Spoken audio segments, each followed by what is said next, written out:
Council classes में आप लोगों का एक बार फिर स्वागत है। हम लोग सामान्य अध्ययन की क्लासेस लगातार कर रहे थे, उसमें कुछ महत्वपूर्ण जो टॉपिक हैं उन पे हम लोग चर्चा कर रहे थे।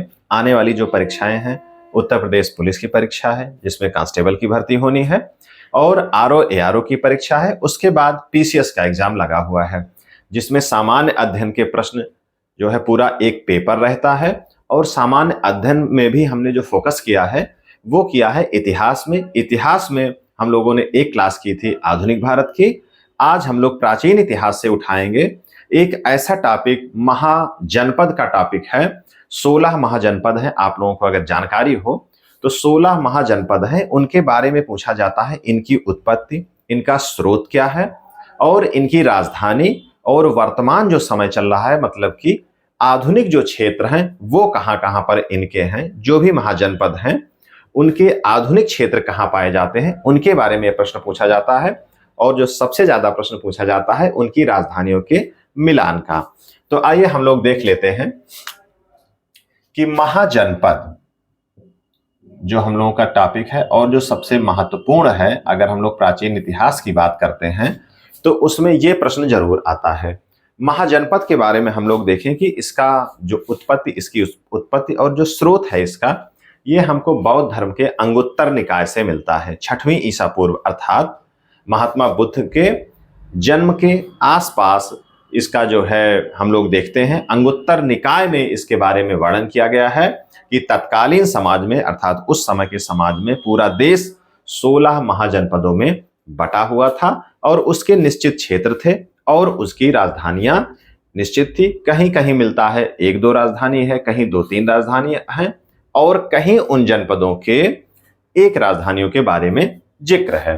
तो जो महत्वपूर्ण बिंदु ये इस बारे में यह है कि 6वीं शताब्दी के आसपास इनका प्रादुर्भाव हम लोग देखते हैं और बौद्ध ग्रंथ अंगुत्तर निकाय में इसके बारे में विधिवत वर्णन किया गया है। 16 महाजनपद हैं, इनके बारे में हम लोग जान लें कि इनकी संख्या कितनी है। 16 है।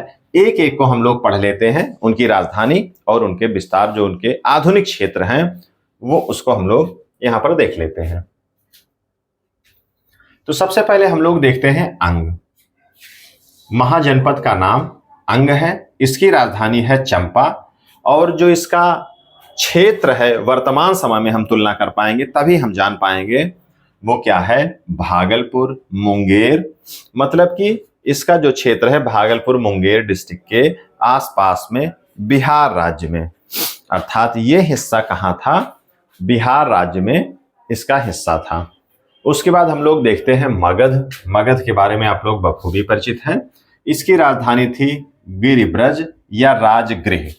इसका जो हिस्सा है वो पटना और गया, बिहार में ही पटना और आधुनिक गया इसका हिस्सा रहा है। काशी, वाराणसी, अगर हम लोग देखें तो काशी तीसरे महाजनपद और इसकी राजधानी क्या है, वाराणसी।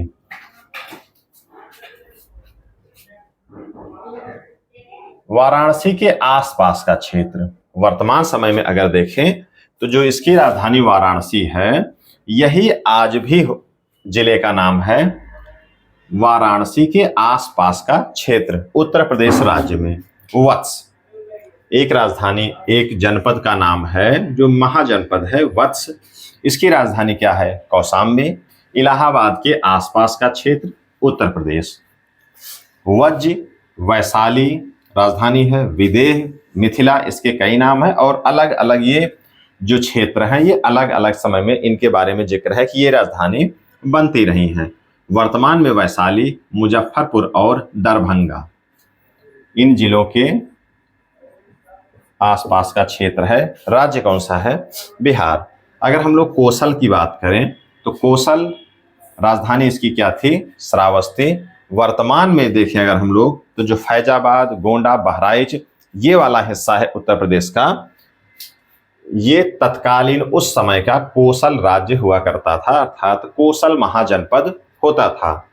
अवंती, इसकी राजधानी क्या है, उज्जैन और महिष्मती। कई बार पूछा गया है कि महिष्मती का मिलान करने के लिए, और ये एमपी में है। मालवा, वर्तमान में जो मालवा क्षेत्र है मध्य प्रदेश का, वो तत्कालीन अवंती राज्य हुआ करता था। मल्ल महाजनपद का नाम है मल्ल, राजधानी है कुशावती।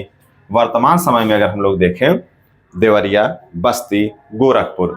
उत्तर प्रदेश का देवरिया, बस्ती और गोरखपुर का जो हिस्सा है वो क्या है, तत्कालीन महाजनपद में मल्ल महाजनपद या आप कह सकते हैं मल्ल राज्य हुआ करता था। पांचाल, पंचाल राजधानी इसकी क्या है, अहिच्छत्र, कामपिल्य। बरेली, बदायूं, फर्रुखाबाद। वर्तमान समय का जो बरेली, बदायूं, फर्रुखाबाद है, मतलब ये जो रुहेलखंड वाला हिस्सा है, इसको तत्काल में अगर इकट्ठा करके हम लोग देखें तो उत्तर प्रदेश का ये रुहेलखंड नाम से जाना जाता है। इसके बाद हम लोग देखें चेदी, राजधानी है शक्तिमती या कहीं कहीं आपको सुक्तिमती भी लिखा मिलता है। ये कौन सा हिस्सा है, ये बुंदेलखंड वाला हिस्सा है। इसके बाद है कुरु,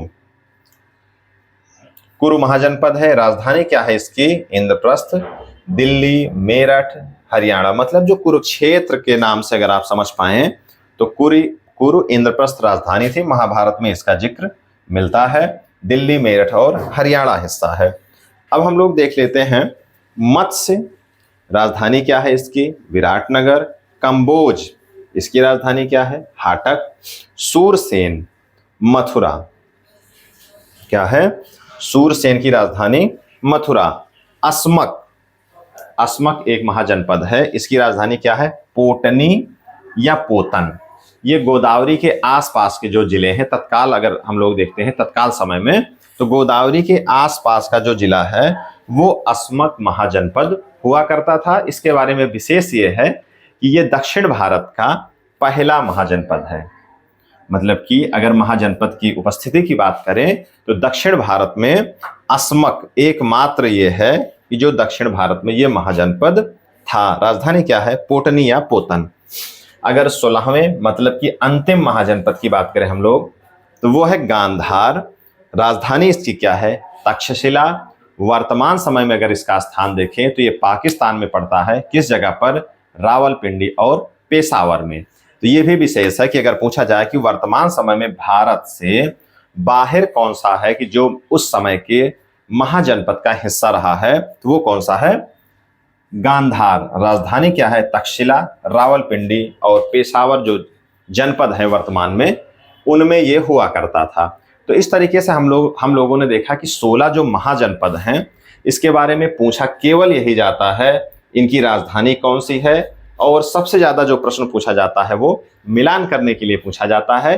और थोड़ी बहुत हम लोगों ने जानकारी कर ली कि वर्तमान समय में इसकी कहाँ उपस्थिति है। इससे थोड़ी सी हमारी एक सारगर्भिता बन जाएगी, हमारे दिमाग में एक मैप बन जाएगा, हम थोड़ा सा सोच पाएंगे अगर तत्कालीन जिलों से अगर इनको हम मिलान कर पाएंगे।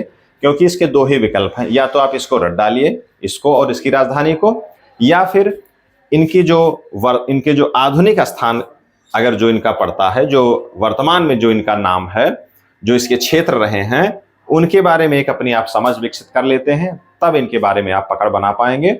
और निश्चित तौर पे आप तत्काल अगर पेपर उठा करके देखें, चाहे जिस कंपटीशन का अगर आप पेपर देखें, चाहे वनडे एग्जाम हो, चाहे सिविल सर्विसेज के एग्जाम हो, जो भी परीक्षाएं होती हैं, अगर प्राचीन इतिहास उसमें रहता है, सामान्य अध्ययन उसमें रहता है, तो इनमें से हर 2 पेपर में से किसी एक में एक प्रश्न, चाहे राजधानी पूछ ली जाए कि कौन सी राजधानी है, या फिर मिलान करने के लिए सबसे ज्यादा प्रश्न पूछा जाता है कि इनकी राजधानियों को मिलान करने के लिए पूछा जाता है। तो इसका आप स्क्रीनशॉट लेकर के थोड़ा सा अगर आप इसको रिवाइज कर लेंगे, चाहे परीक्षा देने से पहले या तत्काल में आप वीडियो देखते हुए एक बार इसको देख लेंगे। और हम लोगों ने जो सीरीज की है, जो हम लोग जो है सामान्य अध्ययन में जो हम लोग चर्चा कर रहे हैं, वो केवल वही टॉपिक हम लोग पढ़ रहे हैं कि जिसमें से कम समय में अधिकाधिक प्रश्न आए, या जिनमें आने की संभावना रहती है कि यही प्रश्न हर परीक्षाओं में जरूर होते हैं, उनके बारे में हम लोग पढ़ रहे हैं, ताकि कम समय में अंकदायी प्रश्नों को हम लोग पढ़ सकें, उनको समाहित कर सकें। क्योंकि पूरा सिलेबस किताबों में है, तमाम बड़े बड़े वीडियोस पड़े हुए हैं 1-1, 2-2 घंटे के, आप चाहे वहां से पढ़ सकते हैं। लेकिन कम समय में, जिसके पास समय कम है, या कम समय में सीधे प्रश्नों को जो लोग देख लेते हैं रैंडमली, और वही प्रश्न सीधे परीक्षा हाल में उनको मिल जाते हैं। तो ये मेरा प्रयास है। तो आज की क्लास महाजनपद के बारे में अब यहीं पर होती है समाप्त। हम लोग प्राचीन इतिहास, आधुनिक इतिहास, इन 2 विषयों से लेकर के ऐसे ही महत्वपूर्ण टॉपिक को लेकर के एक क्लास आपके सामने जरूर लाएंगे। इसके बाद हम लोग एक नया टॉपिक लाने वाले हैं साइंस से। अगर इतिहास के बाद जो सबसे ज्यादा हमने प्रश्न देखा है वो कहाँ से रहता है, साइंस में खास करके कहाँ से, बायो से रहता है। तो उसके बारे में हम लोग ऐसे जो है कुछ टॉपिक की 10 से 15 मिनट के अंदर, कोशिश ये रहे कि अगर 15 मिनट की आपकी वो क्लास रहे तो उसमें से आपको प्रत्येक परीक्षा में एक प्रश्न वहां से आपको जरूर मिल जाए। तो आज की क्लास हम लोग करते हैं समाप्त। मिलते हैं हम लोग नेक्स्ट क्लास में। धन्यवाद।